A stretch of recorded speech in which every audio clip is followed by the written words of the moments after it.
O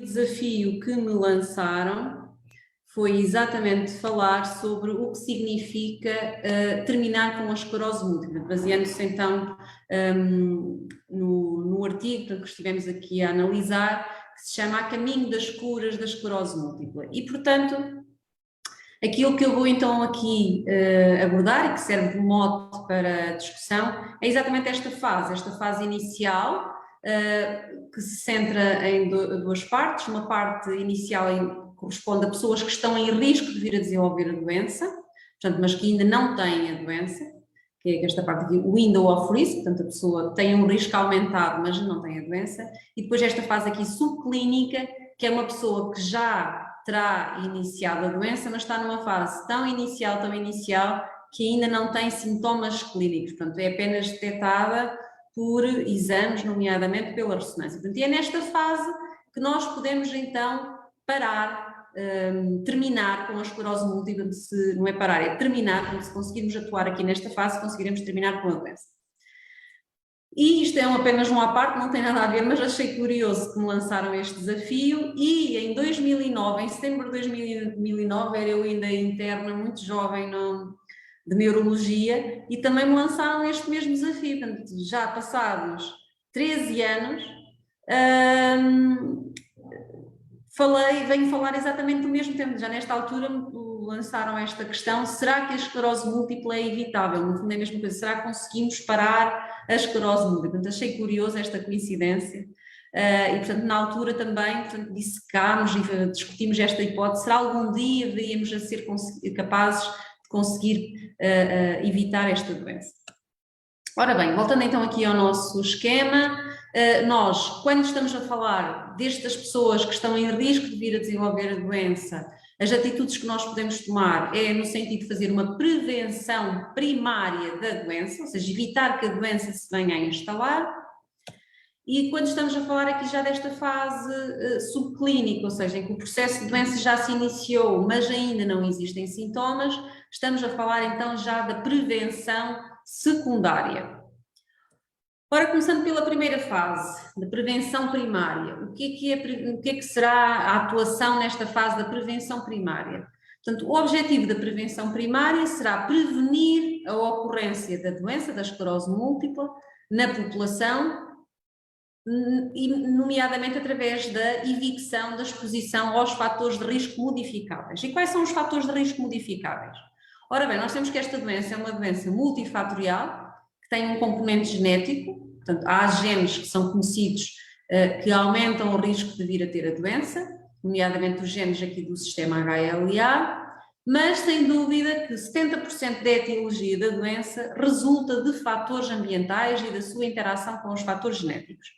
Quais são esses fatores ambientais? A infecção pelo vírus Epstein-Barr, o déficit de vitamina D, a exposição solar, o tabagismo e a obesidade, sobretudo a obesidade na infância e na adolescência. Portanto, estes fatores são então potencialmente modificáveis. Como?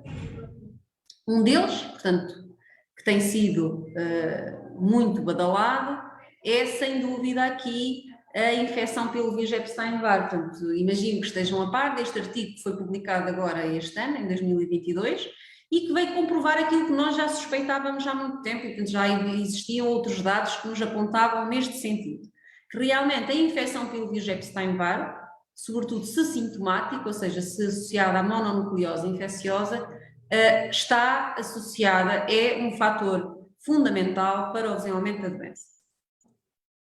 Portanto, então qual será o caminho? O caminho passa então por corrigir estes fatores modificáveis, nomeadamente, no caso dos déficits de vitamina D, fazer uma suplementação de vitamina D, prevenir a obesidade infantil e na adolescência, através de medidas, nomeadamente através da modificação da dieta, do estilo de vida, portanto, exercício físico, a evicção do tabaco, obviamente, e depois, eventualmente, com vacinas, uma vez que sabemos então que este é um fator primordial, com vacinas dirigidas contra o vírus Epstein-Barr.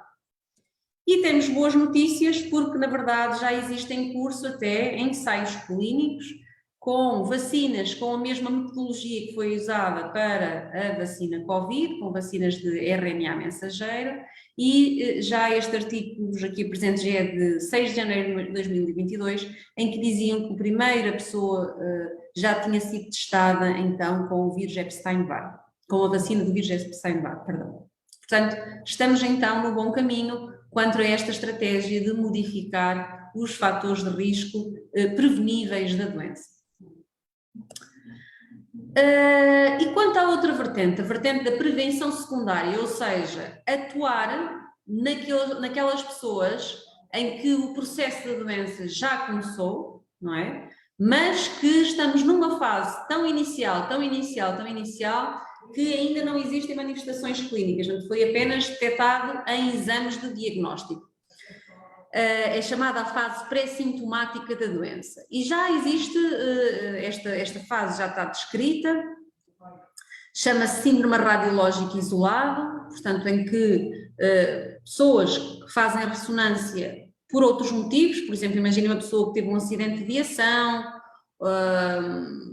teve um traumatismo crânioencefálico, faz uma ressonância neste contexto e calha de se acharem nesta pessoa lesões, estas que estão aqui assinaladas com estas setinhas, que são já típicas da doença. Portanto, faz a punção lombar em bandas oligopenais, portanto, cumpre, se nós olharmos só para os exames, cumpre os critérios diagnósticos. Isto chama-se um síndrome radiológico isolado. Radiológico porque ainda não existem sintomas, é detectado apenas nos exames radiológicos. Qual é que é o problema? É que nós não sabemos, quando temos esta pessoa, quem é que vai evoluir efetivamente para a esclerose múltipla ou não, porque nem todos evoluem. Se nós soubéssemos que de certeza esta pessoa iria desenvolver esclerose múltipla, nós podíamos começar a tratar, não é? O que é que nós sabemos? Nós sabemos que o risco aos 5 anos desta pessoa que tem estas alterações na ressonância, que tem o síndrome radiológico isolado, de vir a desenvolver esclerose múltipla é 34%, o que também quer dizer que a maioria dos doentes, portanto 66%, não desenvolvem doença aos 5 anos, ou seja, portanto, pondo os pratos na balança significa que nós não podemos tratar toda a gente, que apenas 1/3 vem a desenvolver a doença. Portanto, e atualmente, realmente as indicações é que nós não tratamos todos estes síndromes radiológicos isolados. Então, a pergunta é, há alguma forma de nós prevermos quem é que vai desenvolver a doença e quem é que não vai? Isso seria o ouro sobre azul, não é? Se eu tivesse uma análise que me conseguisse diferenciar estas pessoas, eu naquelas pessoas que tinham risco de vir a desenvolver a doença, começava logo o tratamento. Pronto. Já existem alguns estudos, nomeadamente com uma análise agora que se tem falado muito, uma análise no sangue, são os neurofilamentos.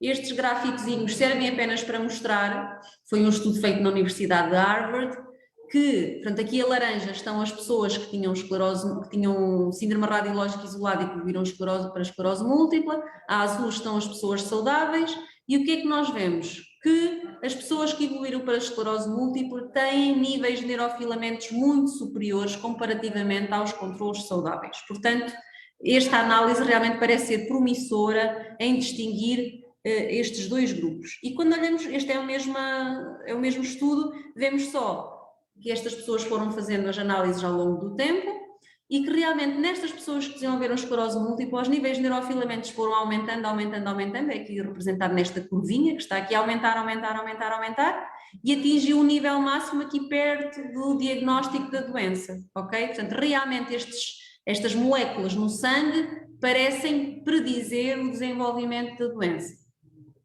Então, o que é que nós podemos fazer? Quiçá no futuro, ainda não fazemos agora, na verdade, porque também ainda não temos disponível esta análise em todos os centros, é nestas pessoas que tivessem estes níveis de neurofilamentos elevados e outras características, podíamos iniciar precocemente o tratamento nesta fase e, quiçá, evitar então o desenvolvimento de manifestações clínicas, prevenindo assim, terminando assim também com a esclerose múltipla nesta vertente de prevenção secundária. Termino com esta frase, realmente, em que eu acredito que nós geralmente conseguimos aquilo que antecipamos. Portanto, se nós já estamos a antecipar isto, eu acredito que mais cedo ou mais tarde nós vamos conseguir chegar lá. E era isto que tinha para vos dizer. Muito obrigada. E disse e deixou-nos aqui a porta aberta para inúmeras questões. Antes de passarmos às questões, eu agora gostava de apresentar a Ana Sofia. A Ana Sofia é assistente social da SPEM e tem, de facto, a função de receber as pessoas que nos procuram. Portanto, a Ana Sofia é alguém que conhece bem todas as histórias. Em algumas das conversas que eu tenho tido com a Ana Sofia, há um padrão que se repete. As histórias são todas muito semelhantes e muitas delas apresentam um padrão padrão muito igual. Ou seja, têm com elas sempre histórias de grandes choques emocionais, de grande stress e, portanto, sendo esta uma doença multifactorial, como é que nós poderíamos também, nesta área, na área comportamental, na área social, prevenir estas situações? O que é que de todos estes relatos que tu conheces e que estudaste, o que é que se pode tirar daqui como conselhos para as pessoas que nos estão a ouvir e para as pessoas que infelizmente desenvolveram esclerose múltipla? Antes de mais, obrigada por todos os que estão aí desse lado. Tenho estado a acompanhar todas as intervenções e, de facto, embora seja aqui uma intervenção muito virada para a área da saúde pura e dura, houve muitas das questões que vocês levantaram que se tocam muito com a área social, nomeadamente estas questões da aceitação, que tanto o Alejandro tocou e outras pessoas tocaram, a questão da ajuda, portanto a pessoa ser participante ativo, no fundo aqui de todo este processo de reinvenção. Mas, aqui falando um bocadinho do desafio que o Alexandre colocou, de facto, não sei se isto tem alguma explicação científica, mas muitos diagnósticos que nos chegam recentes têm este padrão, portanto as pessoas passaram por algumas fases intensas, ou em termos de trabalho, ou em termos emocionais, e normalmente isso acaba por despoltar num surto, onde é feito o diagnóstico. E quando nos chegam, estão ou muito revoltadas, ou estão muito deprimidas, e esta questão de olharmos a pessoa como um todo, ajudarmos a pessoa a reinventar-se e a olhar-se também como um todo, é muito importante em todo este processo. Nós usamos um palavrão que de certo já ouviram, que é olhar a pessoa numa perspectiva biopsicossocial, ou seja, a pessoa num corpo, a pessoa numa mente e a pessoa em relação com os outros. E isto acho que é uma perspectiva que vai prevalecer sempre, sendo numa pessoa saudável ou numa pessoa com uma doença crónica. E todas estas questões que nós falámos aqui, da aceitação, da ajuda, da pessoa reconhecer-se e autoconhecer-se para perceber os seus limites, são muito importantes dentro deste processo biopsicossocial. O que é que aqui é importante? É importante perceber que a pessoa é capaz de, não se calhar na perspectiva médica, porque aí provavelmente desta prevenção não controla, porque é uma perspectiva mais intrínseca, mas tudo o que está à volta, a pessoa depois pode ajudar-se a si, ajudar os outros, porque a esclerose múltipla, como todos vocês sabem, não é uma doença do próprio, é uma doença que arrasta inicialmente o próprio, mas leva consigo uma família que está por trás. E neste processo, o que eu também gostava de deixar aqui como muito importante, e principalmente em diagnósticos recentes, que como alguns de vocês sabem também, o facto de serem mais rapidamente diagnosticados também faz com que nos apareçam pessoas cada vez mais novas.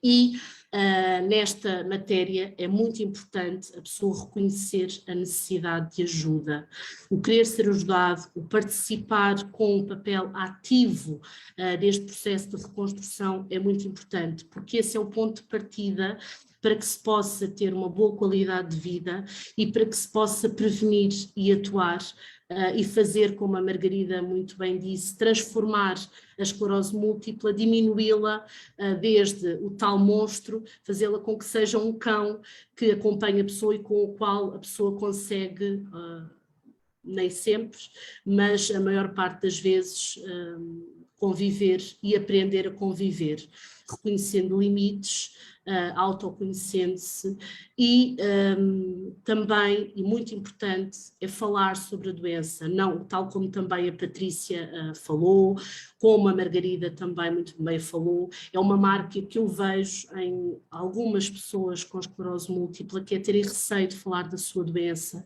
terem receio em expor-se, mas eu partilho da opinião delas, acho que cada vez mais é muito importante que nós falemos e que nos mostremos. E ao fazer isso, nós vamos quebrar muitas barreiras. E é só assim que é possível, ao falarmos, desmistificarmos, darmos a conhecer, só assim é possível. E isso também melhora muito a qualidade de vida da pessoa. É lógico que, num primeiro momento, e isto acontece também muitas vezes na CPEM, num diagnóstico muito recente, é importante dar colo às pessoas e dar este colo para que elas se consigam reestruturar, consigam ter a informação necessária, para que depois consigam caminhar sozinhas, as áreas da capacitação também, e andar passo a passo, portanto ajudando as pessoas muitas vezes em algum período de tempo e depois elas conseguirem caminhar sozinhas e serem elas também o exemplo para outros, tal como muitas das pessoas que aqui temos e que para mim são um orgulho poder ver que participam, que defendem os seus direitos. E no fundo era esta a mensagem que eu queria deixar, que é possível que as pessoas com esclerose múltipla agarrem as suas vidas, que sejam capitães do seu destino e que sejam elas próprias a agarrar o leme e a conduzirem a sua vida. Era esta a mensagem que eu queria deixar e agradecer-vos. Obrigado, Ana Sofia. Doutora Sónia Batista, há logo aqui uma questão que tem suscitado uma série de intervenções aqui no chat e também nas redes sociais e que tem a ver com as formas progressivas da doença. Ou seja, as formas progressivas da doença deixam-nos muito desamparados, porque, ou pelo menos as pessoas sentem-se muito desamparadas porque não têm medicação, não têm outro tipo de apoio. E hoje cada vez mais se diz que as formas progressivas da doença estão ou iniciam-se exatamente ao mesmo tempo, ou se calhar até antes da manifestação em surtos. Quer-nos falar um bocadinho deste lado da doença, que é um lado que tem menos visibilidade mas que tanta dificuldade causa a todos nós. Claro, as formas progressivas, portanto, referimos a uma classificação, que é a secundária progressiva, que geralmente tem uma fase tardia da doença, não é? E a forma primária progressiva, portanto, que é uma doença que começa desde o início por uma progressão de incapacidade e não por surtos. Portanto, e ambas realmente têm essa dificuldade, que é a escassez de terapêuticas e a fraca resposta também, mesmo aos tratamentos que existem aprovados. Já existem tratamentos, já tivemos alguma evolução, já existe o ocrelizumab para a primária progressiva e para a secundária progressiva também foi aprovado ainda este ano o ciponimod. Mas, efetivamente, o grau de eficácia não é o mesmo das formas de surto-remissão. Pronto. E existem muitos outros aspectos que nós podemos melhorar na qualidade de vida dos doentes, nomeadamente com tratamentos sintomáticos. Temos medicamentos para a marcha, como a fampridina, temos os derivados dos canabinoides, portanto, a tetraidrocanabidiol para a dor, para a espasticidade, os antiespásticos, a fisioterapia, a reabilitação, como temos estado aqui a falar. Portanto, eu acho que a questão do desamparo é mais se a pessoa e se os profissionais desistirem de lutar, porque há muita coisa que se pode fazer para melhorar. O outro aspecto, que é um aspecto diferente que estava a dizer, é que realmente, desde agora mais recentemente, se tem chamado a atenção que desde o início há progressão, parece haver progressão. Portanto, isso é um outro conceito. Portanto, a progressão, quando a gente fala de progressão, tem mais a ver com um aspecto patológico da doença, ou seja, parece que a doença não é só, parece, já temos fortes evidências disso, não é só inflamatória desde o início, logo desde o início começa a haver também um processo neurodegenerativo, ou seja, de morte neuronal, que no início praticamente não é detectado, ou seja, o médico e o doente têm muitas dificuldades em detectar que isso está a acontecer, porque não temos exames que consigam capturar isso, mas depois, ao fim de algum tempo, então sim, começa a surgir a incapacidade. E, portanto, o que nós sabemos atualmente, a conclusão principal que tem surgido aí, é que nós temos que tratar esta doença cada vez mais agressivamente, logo desde o início. Ou seja, temos que usar medicamentos mais eficazes para atuar não só na vertente da inflamação clássica, mas também neste componente da progressão, está bem? Portanto, isso é um aspecto que atualmente tem sido dado muita importância. Portanto, temos que combater as duas frentes da doença, não só a inflamação e os surtos, mas também a outra frente, da progressão, da neurodegenerescência. E assim vamos conseguir, em princípio, portanto, que as consequências desastrosas e que a evolução para a fase secundária progressiva venha a acontecer. Uma questão também que tem aparecido nestes últimos tempos é a questão dos ensaios clínicos e a possibilidade desses ensaios clínicos poderem ser disponibilizados a mais pessoas em Portugal. O que é que, do seu ponto de vista, a Sociedade Portuguesa de Esclerose Múltipla e os doentes podem fazer para tentarmos levar a que mais pessoas possam participar nos ensaios, mais equipas de investigação nos procurem para que isso seja possível?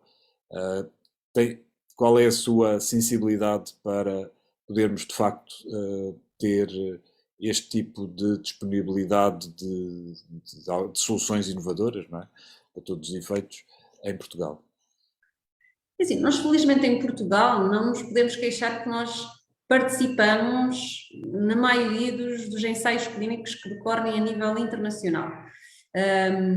E os principais centros do país participam, de norte a sul, há vários centros que participam, não só os hospitais centrais, portanto, Matosinhos também participa, Santa Maria da Feira, sei lá, os hospitais, vários hospitais de Lisboa. Realmente há alguma falha nos hospitais mais periféricos, portanto, em que não têm essa capacidade, porque para participar no ensaio clínico é necessário que existam também equipas formadas e equipamentos para fazer essa participação. Como é que se pode dar o acesso a todos? Eu posso falar da experiência na região centro, portanto, nós geralmente divulgamos aos outros clínicos e, por exemplo, temos clínicos que nos referenciam os doentes. Olha, por exemplo, quando foi no ensaio para a forma secundária progressiva, com o Ciponimod, o fármaco que nós participámos e o fármaco foi agora aprovado recentemente e que nós participámos ativamente quando participamos no ensaio clínico, nós não temos doentes só do Chuc, nós no ensaio clínico participaram doentes de toda a região centro, porque os clínicos nos referenciavam. O que é que se pode fazer? Eu acho que o primeiro passo é a pessoa com a esclerose múltipla manifestar esse interesse ao seu clínico, mesmo que seja de um hospital periférico, não é? Portanto, mesmo que seja da Covilhã, de Castelo Branco, de Beja ou de Évora, manifestar esse interesse. E o clínico tem a obrigação de contactar os hospitais onde decorrem para informando dessa situação, que terá um doente que poderá caber nos critérios de inclusão. O que é que pode ser feito aqui do nosso lado? Que se calhar realmente é um bom lembrete e que devíamos fazer mais, é divulgar os ensaios que estão a decorrer, portanto, ajudar a divulgar em todos os hospitais quais são os ensaios clínicos que estão a decorrer atualmente em Portugal. Portanto, essas plataformas, sei lá, no site da CPM, por exemplo, podiam ter os ensaios que estão neste momento a decorrer em Portugal e assim, divulgando, as pessoas já podiam manifestar junto do seu clínico, dizer, olha, eu sei que está a decorrer este ensaio em Portugal e eu gostava de participar, o que é que eu posso fazer para entrar? Não pode referenciar ao hospital mais perto, não é? Portanto, se for de Beja ou de Évora, portanto, referenciar a Lisboa, portanto, ou no caso da Covilhã, Castelo Branco, referenciar ao Chuc, mas acho que se calhar tem faltado essa divulgação proativa de quem participa nos ensaios clínicos, portanto, talvez também podia haver aqui uma articulação, uma tentativa de articulação entre a CPEM e o grupo de estudos de esclerose múltipla, não é? Portanto, fazermos aqui uma lista dos ensaios que estavam a decorrer e divulgar, portanto, para uniformizar o acesso, acho que é um aspecto a debater, acho que é importante. Muito obrigado. Eu perguntava à plateia que nos está a seguir aqui na sala Zoom, quem é que gostaria de fazer uma última pergunta às nossas convidadas? Eu gostava de fazer uma pergunta. Então, Madalena, pode entrar e pode ligar a câmara, ou precisa Posso? que eu ajude? Ok. Olá, Olá, Madalena. tudo bem? É o seguinte, eu gostei muito da apresentação da professora doutora Sónia Batista e vou ser sucinta, mas despertou-me assim uma curiosidade. Eu tenho esclerose múltipla, o meu irmão tem esclerose múltipla, o primo do meu pai tem esclerose múltipla, o tio-avô tem esclerose múltipla, fora os primos todos do meu avô têm esclerose múltipla. E tenho 6 sobrinhos, que ainda na semana passada uma começa a dizer que tem um formigueiro. Da parte genética, aquilo que a professora doutora falou, existe alguma coisa que eles possam fazer? Porque todos eles têm macaquinhos, não há nada. Da parte genética, não. Pronto, neste momento não há nada na prática clínica que se possa fazer. Agora, os macaquinhos que eles podem tirar da cabeça, e eu acho que com toda a legitimidade, não é? Porque vocês têm uma história familiar muito pesada, perante qualquer queixa devem fazer uma ressonância. Está bem? Portanto, acho que devem procurar precocemente e fazer uma ressonância.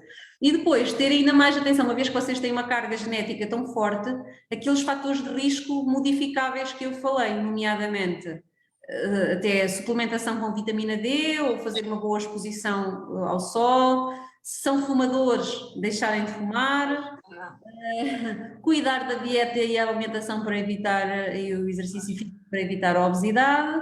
E quanto ao Epstein-Barr, pronto, ainda não estamos nessa fase da vacina, mas quando ela vier, portanto, se não estiverem infectados, fazer a vacinação. Mas se têm sintomas, o que eu recomendo é contactar imediatamente o médico, devem fazer uma ressonância de certeza. Ok. Muito obrigada. Muito obrigada, professora doutora. Obrigada. Mais alguma questão? Ainda temos 2 minutos. Sim, eu quero fazer uma questão. Não é questão. Pronto, por trabalhar na CPM, por ser doente de esclerose múltipla, por ser voluntária, por ser parte da direção, etc.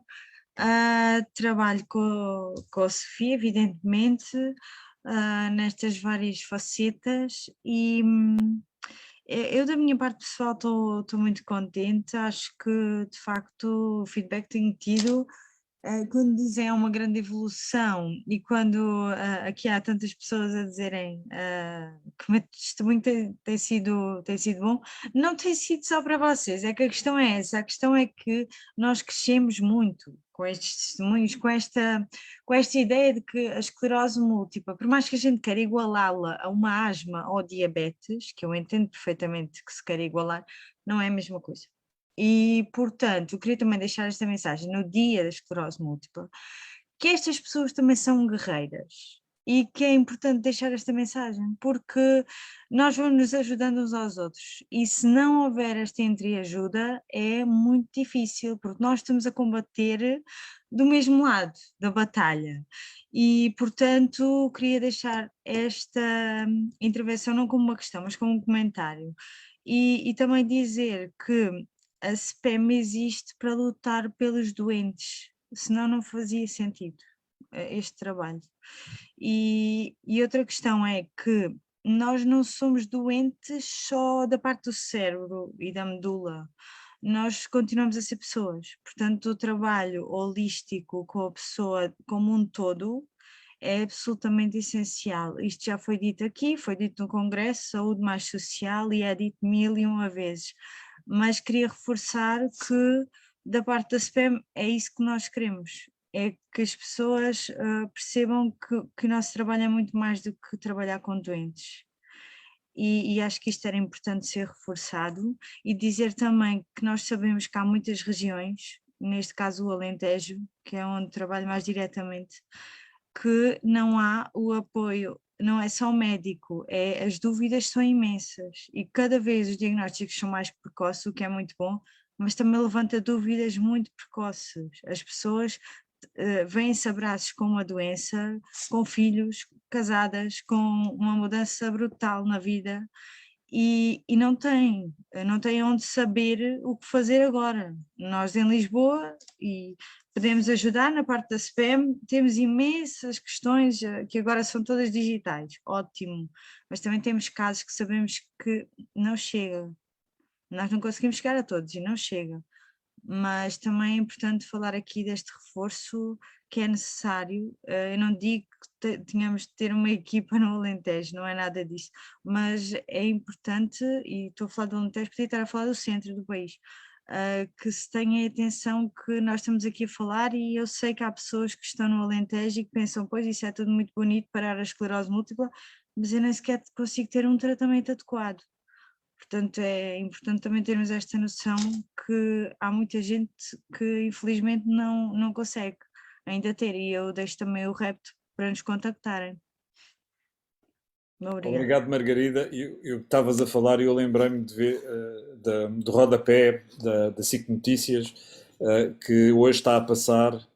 Especialistas recomendam a criação de centros de referência. E deixava esta última questão à doutora Sónia Batista. O que é que nós teríamos a ganhar com os centros de referência? De facto, eles podem ser decisivos na melhoria da nossa qualidade de vida? Sim, achamos que sim, porque vai uniformizar o acesso aos cuidados. Por exemplo, pegando então aqui no exemplo da área do Alentejo, havendo um centro de referência, provavelmente em Lisboa, o que acontece é que todos os doentes que pertencem a essa área de referência têm direito a ter pelo menos uma consulta, com uma frequência, portanto, que depois será definida nesse centro e, portanto, que a decisão terapêutica, em princípio, passará por lá e depois o acompanhamento mais frequente pode ser feito num hospital mais próximo da área de residência da pessoa, mas tem sempre o centro de referência ao qual supervisiona, por assim dizer, acompanha o tratamento e, portanto, assegura que os critérios de tratamento, o acesso aos novos fármacos, a fármacos mais eficazes, que seja mais uniforme. Vão ter acesso a equipas também mais treinadas, mais especializadas, que estão sempre atualizadas, portanto, regularmente, uma vez que são super especialistas na área e, portanto, isso necessariamente melhora a qualidade de vida na assistência às pessoas com esclerose múltipla e uniformiza, portanto, aquilo que se faz a nível do país. Ok, muito obrigado a todas. Isto de facto tem sido uma partilha absolutamente fantástica. Eu quero-vos agradecer.